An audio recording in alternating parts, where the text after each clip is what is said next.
Today we are going to see the game between Magnus Carlsen and Vasil Ivanchuk. This game is played in the round number 5 in FIDE World Cup, which is currently going on in the Baku, Azerbaijan. Let's dive straight into it. Magnus opens with d4. Ivanchuk plays d5. This is called queen's pawn opening. Now knight f3, this is called Zuckertod variation, and Ivanchuk plays e6.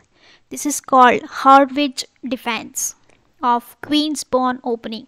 Magnus plays c4. Knight f6, this knight f6 transpose into the queen's gambit decline version or queen's gambit decline variation. Magnus goes for Catalan.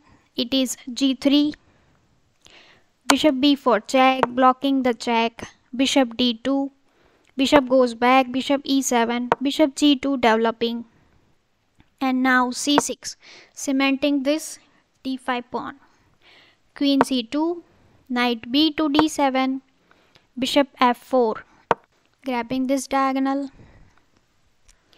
and now black castles. White plays h4. Interesting thing is the h4 is a third recommendation of the engine. The main move here is castle or bring this knight b to d2, or you can play h4. Magnus goes for h4. D into c4, queen into c4, and knight d5, grabbing this central square for knight, controlling so much central squares. The next move is bishop g5 by Magnus, offering trade of this dark square bishop. But if black trades here, then white can capture with the pawn and open this file for the rook, which is very dangerous for black. So black doesn't capture but goes h6. White captures, queen captures, and now white plays e4, grabbing this 4 central square control. Now knight has to move. Knight goes back b6, queen c3, e5. Now castles into d4, queen into d4, then knight c5, attacking this e4 pawn. But Magnus says that I don't care about this e4 pawn, I need activity. So it goes rook c1. Ivanchuk, after a think, it does not capture this pawn but goes back to a6. Knight b to d2, developing a knight. Bishop to g4, attacking this knight. Now bishop f1, this is the very typical idea of Magnus. He always try to create imbalances in the position. The one way to create imbalance in the position is a structure of the pawn. Here you can say white has a 2 pawn and black has a 3 connected pawn. If white is able to get this double pawn here, then white can attack this pawn and win this. So this is the one of the main ideas of creating imbalances in the position in the Magnus's game. Now let's see what black plays here. He plays rook a d8, attacking the queen. Queen goes here, queen e3. Now knight jumps to c7. a4. The idea of a4 is to create a path for this rook. Open the file for this rook and grabbing the lateral control of this both ranks, either third rank or the fourth rank. This is the main idea of a4 here. Knight goes to c8, now a5.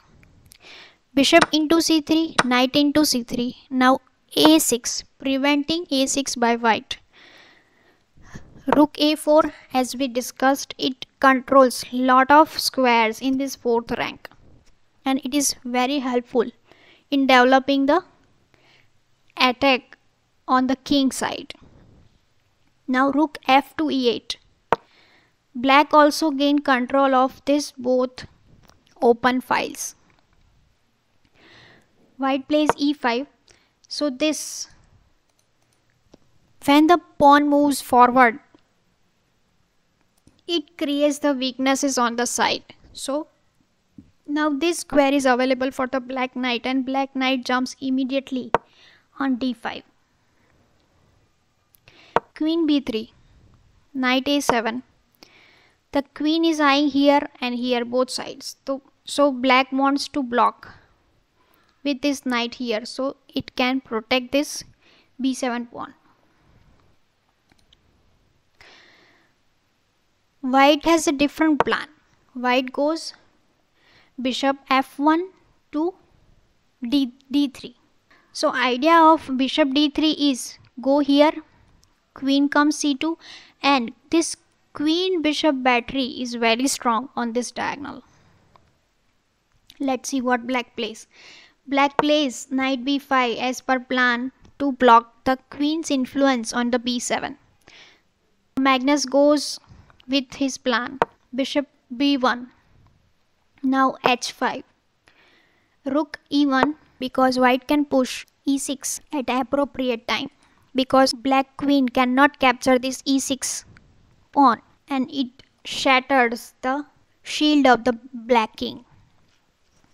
So it is a great move. Now Ivanchuk understands that I need a knight to defend this king side. So the knight goes back. From there, knight can jump to here, then here, and from here it can defend both of these squares. Let's see. Queen c2 as planned. Magnus has finally formed queen bishop battery on this diagonal. Only one move is g6. Now after playing g6, Magnus played again the bishop and moved the bishop to a2, putting lot of pressure on this diagonal. So black moving out of the pin. Now knight g5 jumps in the hole where the knight cannot be kicked off by the pawn. Now rook f8, defending this f7, because this f7 is attacked by two minor pieces. So rook must defend this pawn. White plays e6 now, shattering all the defenses of the black side. If black captures here, then it is completely losing for black. And if black plays here, then it is also a blunder. The best move here is knight to d4, blocking off this diagonal. But Ivanchuk can't find it and he plays f6. Now Magnus again moves this bishop to b1, because this g6 pawn is very weak, because its supporter, which is on f7, has moved to f6, and this is now very weak. Black must go f5. Now queen c1. Now here black must play knight to d5, when he can go back and defend black king side.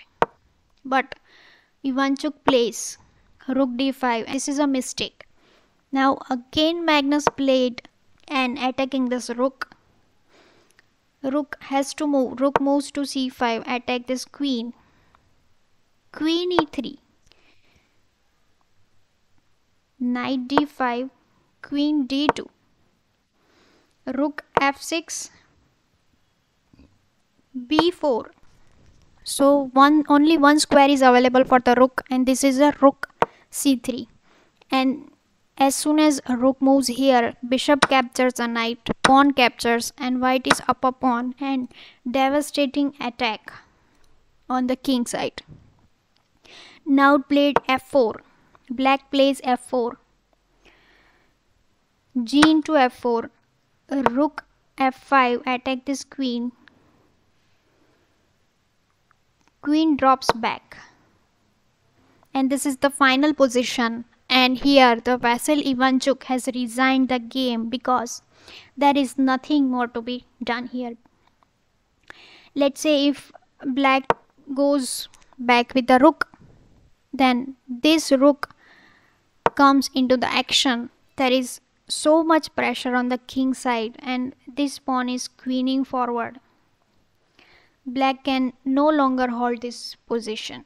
So this is why Vasil Ivanchuk has resigned the game. Magnus took the first point of this classical game and Magnus is ahead 1 point and he needs only the draw in the next round. It will seal the deal for him and he advances to round number 6 of FIDE World Cup. Hope you like this analysis. See you in the next video. Bye.